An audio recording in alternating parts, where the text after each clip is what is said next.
ನಮ್ಮ ಬಿಗ್ ಬಾಸ್ನ ನನ್ನ ಆತ್ಮೀಯ ಗೆಳೆಯ ರೂಪೇಶ್ ಶೆಟ್ಟಿ ಬಹಳ ಸುಂದರವಾದಂತ ಒಂದು ಚಿತ್ರವನ್ನು ಕನ್ನಡಿಗರಿಗೆ ಕೊಟ್ಟಿದ್ದಾರೆ.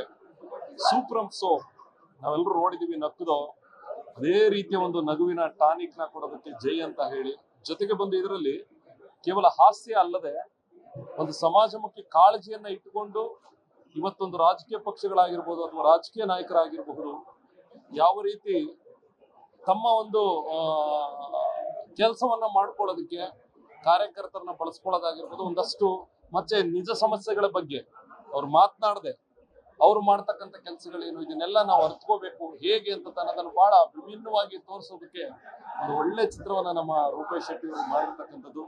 ನಮ್ಗೆ ಇನ್ನೊಂದೇನು ಅಂದ್ರೆ ಬಹಳ ಖುಷಿ, ನಮ್ಮ ಸ್ಯಾಂಡಲ್ವುಡ್ಗೆ ಮತ್ತೊಬ್ಬ ಹೊಸ ಹೀರೋ ಸಿಕ್ಕದ ಅಂತ ಹೇಳಿ ಬಹಳ ಖುಷಿ ಆಗುತ್ತೆ. ನನ್ನ ಆತ್ಮೀಯ ಗೆಳೆಯ ಈತ ಎಷ್ಟು ಎತ್ತರಕ್ಕೆ ಬೆಳೆದ್ರು ನಾನು ತುಂಬಾ ಖುಷಿ ಪಡ್ತೀನಿ. ದೊಡ್ಡ ಸೂಪರ್ ಸ್ಟಾರ್ ಆಗ್ಲಿ, ದಯವಿಟ್ಟು ನಾನೆಲ್ಲಾ ಜನತೆಗೆ ಕೇಳ್ಕೊಳ್ಳೋದು, ಕರ್ನಾಟಕ ಜನತೆಗೆ ದಯವಿಟ್ಟು ಬಂದು ನೋಡಿ. ಎಲ್ಲದಕ್ಕೂ ಜೈ ಅಂತ ಹೇಳಿದೀರಾ, ಸುಮಾರು ಚಿತ್ರಗಳಿಗೆ ಜೈ ಅಂತ ಹೇಳಿದೀರಾ. ದಯವಿಟ್ಟು ಈಗ ನಾನು ನಿಮ್ಗೆ ರಿಕ್ವೆಸ್ಟ್ ಮಾಡ್ತಾ ಇದ್ದೀನಿ, ಈ ಜೈಗೆ ಒಂದ್ಸತಿ ಜೈ ಅಂತ ಹೇಳ್ತಾ ನಾನು ಈ ಚಿತ್ರಕ್ಕೆ ನಾನು ಸಮಸ್ತ ಕನ್ನಡಿಗರ ಪರವಾಗಿ ಶುಭಾಶಯ ಕೊಡ್ತಾ ಇದ್ದೀನಿ. ರೂಪೇಶ್ ಶೆಟ್ಟಿ ಹಾಗೂ ಐಶ್ವರ್ಯ ಅವರೇ ಒಳ್ಳೇದಾಗ್ಲಿ, ಸೂಪರ್ ಆಗಿದೆ, ಜೈ.